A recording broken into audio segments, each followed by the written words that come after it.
জানো তো বন্ধুরা, আজকের আমরা রয়েছি দিরাঙে। গতকালকে নামেরি থেকে আমরা বিকেলবেলা এসে দিরাঙে পৌঁছেছি। আর আজকে ব্রেকফাস্ট করে আমরা বেরিয়ে যাব তাওয়াংয়ের জন্য। আর আমরা যে হোটেলটাতে উঠেছি সেই হোটেলটার বারান্দা থেকে ভিউটা এত সুন্দর, তাই ভাবলাম যে তোমাদের সঙ্গে একটু শেয়ার করে নিই। এইটা হচ্ছে আমাদের হোটেল। হোটেলের সামনেই দেখতে পাচ্ছ বিশাল বড় একটা লম্বা বারান্দা রয়েছে।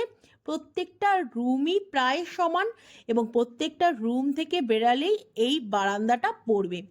এই হোটেলটা না 1 বছরও হয়নি ওপেন হয়েছে, গত বছর ডিসেম্বর মাসে এই হোটেলটা ওপেন হয়েছে।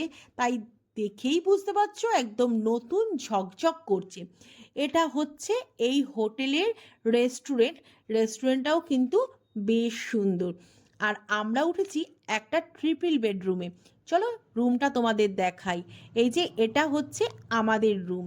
একটা ডবল বেড রয়েছে আর একটা সিঙ্গেল বেড রয়েছে। এছাড়া ইলেকট্রিক কেটেল, জলের বোতল, চা কফির বিভিন্ন জিনিস, ইন্টারকম, দুটো চেয়ার, টিভি, যা যা থাকে সব কিছুই কিন্তু এখানে রয়েছে।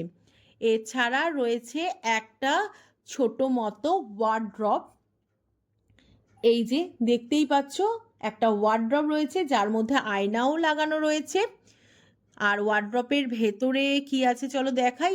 রয়েছে দুটো কম্বল। এবারে চলো বাথরুমটা তোমাদের দেখাই। বাথরুমটা কিন্তু বেশ বড়, দেখতেই পাচ্ছ গিজারেরও ব্যবস্থা রয়েছে। এছাড়া রয়েছে বিশাল বড় সাইজের একটা বেসিন। মোটের ওপর হোটেলটা আমার দারুণ পছন্দ হয়েছে। আর হোটেলের সব থেকে প্লাস পয়েন্ট হচ্ছে হোটেলের রুম থেকে বেরালেই এত সুন্দর একটা ভিউ। অপূর্ব না? তোমাদের কেমন লাগলো হোটেলটা অবশ্যই জানিও। দাঁড়াও, যেও না কিন্তু, এই ভিডিওর লাস্টে কিন্তু হোটেলের নামটাও আমি তোমাদের সঙ্গে শেয়ার করব। আমরা কিন্তু ট্যুর কিংডমের মারফত হোটেলটা বুক করেছিলাম। আমি কিন্তু পেড প্রমোশন করছি না, আমার ভালো লেগেছে তাই তোমাদের সঙ্গে শেয়ার করলাম। আর এটা হচ্ছে আমাদের কমপ্লিমেন্টারি ব্রেকফাস্ট, যেখানে ছিল রুটি, ঘুগনি, বয়েলড এগ, ভেজিটেবিল রাইস, আর ছিল চা, কফি, এছাড়া ব্রেড বাটারও ছিল। তো যাই হোক, মোটের ওপর খাবারগুলোও কিন্তু বেশ ভালো। এবারে তোমাদের হোটেলের নামটা বলি। হোটেলের নাম হচ্ছে দ্য রিগাল। দেখতে পাচ্ছ বেশ বড় কিন্তু হোটেলটা।